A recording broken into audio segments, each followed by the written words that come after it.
Today I want to talk about some exciting news for Metroid Prime 4 that appeared online, and no, unfortunately, we're not talking about any kind of gameplay reveal or even the slightest hint at when Nintendo may talk about this game again. I'm still holding out hope that maybe their next direct presentation mentions something, or at the bare minimum, us Metroid fans get Prime 2 Echoes and Prime 3 Corruption ported over as a remaster, just like the first game. Hopefully something will happen soon with Metroid from official Nintendo news, but this rather has to deal with how the game will run, because as I mentioned, we don't have any kind of gameplay to look at and analyze and see what this thing's going to look like from a visual perspective, and specifically something that the Metroid franchise is known for, which is a 60 Hz refresh rate or 60 FPS gameplay, and it now appears that that is more or less confirmed due to a recent job sighting from an account we've talked about plenty, even just in yesterday's video, Doctray81. I would say that this individual does the most in-depth online research when it comes to job descriptions and employees at companies and what they have listed as their credentials for past jobs and jobs to come. And that's where I want to start off this conversation, is by looking at the direct screenshot in question from Doctray81, which shows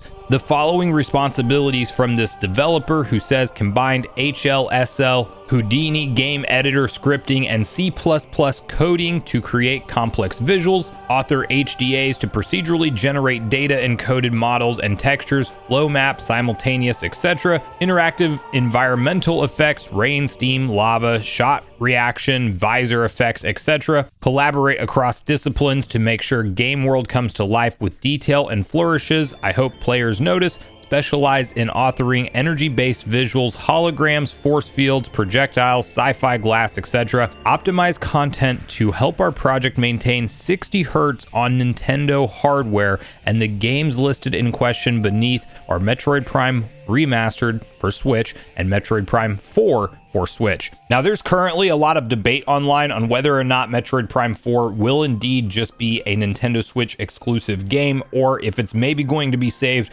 for something of a cross-generational launch where the Zelda treatment, if you will. Breath of the Wild launched on the Wii U and the Switch at the same time. Twilight Princess had a similar treatment where the Wii version technically actually came out first, but then it was released for GameCube as well. But the idea being that this game may be such a big budget game for Nintendo, and they may want to make it something of a visual showpiece to show off what the next gen hardware is really capable of, that we might get a Switch 2 version. That, however, is not confirmed, or really even a leak or rumor online from credible names that I can see. A lot of people have even stated, like Nate the Hate, that they're only aware of a Nintendo Switch version and not a Switch 2 version. So the big question becomes then is, how far can Retro Studios push the Nintendo Switch hardware we have today to get big open zones within this Metroid game? We have some previous claims that outline that as well, that we will look at in just a second. But you're really talking about pushing the hardware to its maximum if you're talking about 60 FPS and large open worlds, or open zones rather, to explore within this game.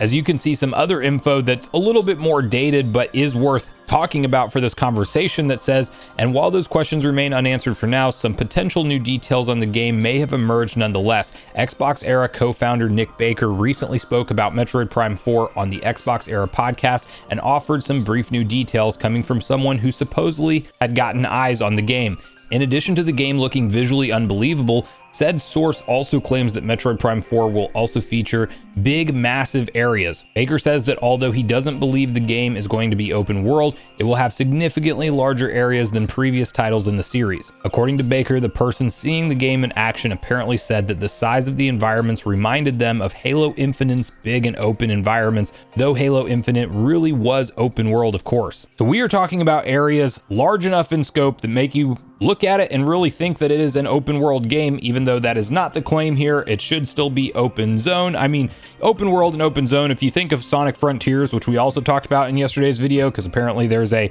sequel in development for that game, like, it's a giant swath of land that you can go through all in one loaded in area, but there is a clear distinction on when you transition from one zone and environment to another, not Breath of the Wild Tears of the Kingdom style, where you can just drop in at any point in the map and continue to go explore with no loading screens outside of shrines and things like that that you would find across the way. This will likely not be a map of that scope, but it will be something that each area is not as contained as what it is. If you played through Metroid Prime Remastered, you kind of know the way that world is built is definitely more small areas connected by doors that are going to lead you into the other areas, and there's an occasional big open set piece, kind of like Virginia Drifts comes to mind when you first see that, and you are looking at a wider scope of land, but nothing that would ever make you say it's close to an open world type of game. The comparison to Halo Infinite and those environments is very interesting for a Metroid game,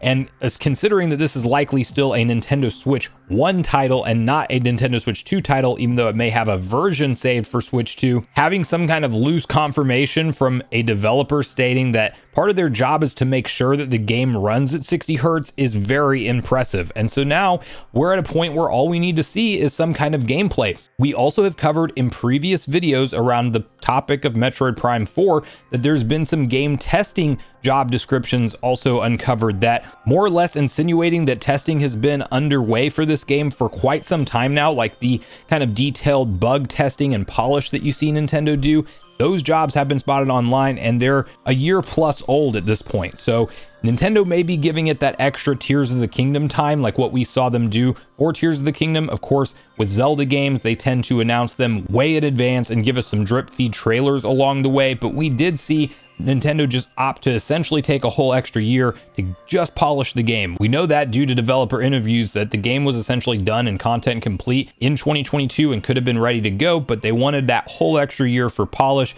Metroid Prime 4 very well could be in that same situation. You have to think that even though we learned about this project originally in 2017, it was scrapped and rebooted in 2019, and that is still now at the 5-year point as far as development time. So a long development cycle for a Nintendo game, no doubt, especially a long one to not even have a look or a loose timeline as far as when Nintendo might actually drop this game. But if you've been around on this channel for a while, you probably know my mindset has been the real true beginning of the marketing campaign for this game was Metroid Prime 1 being released last year in February of 2023, as that was likely the first step of Nintendo getting fans ready for Prime's big return with Prime 4. And this is a longer gap than I would have predicted to see some kind of Prime 2 or 3 announcement or release at this point. I still think that's coming, likely at the next mainline Nintendo Direct presentation. I would have put my money on February if we would have seen Nintendo hold a mainline presentation, but of course we just got that partner showcase, and the April rumors seem to have come and gone for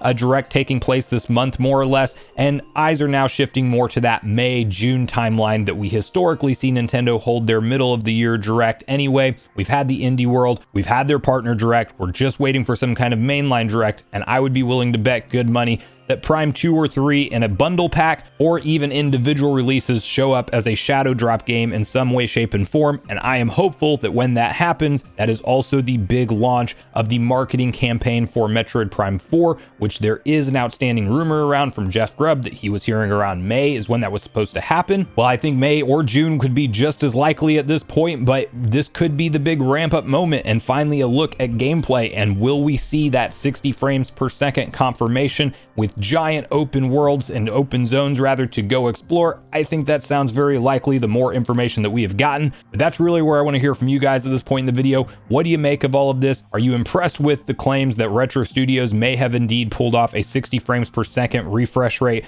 for Metroid Prime 4, specifically for the original Switch hardware? Do you think we are going to see this game ultimately come out as a cross-generational title where it has a Switch 1 version but also has a Switch 2 version, or do you think it's something that will only be released on the current Switch hardware we have today? And finally, are you like me and you think at the next Nintendo Direct mainline presentation, it might finally be time to learn more about Metroid Prime, whether it be remasters and Prime 4 footage, or do you think that that is potentially further off than something like their summertime presentation? So regardless of your thoughts and feelings on everything we talked about today, I do look forward to hearing from you all in the comments down below before you leave the video, as I do look forward to getting a back and forth conversation started with you all around these topics. Go watch the video on screen next if you haven't already. Also make sure you like, subscribe, turn your notification bell, and I will see you guys in the next video.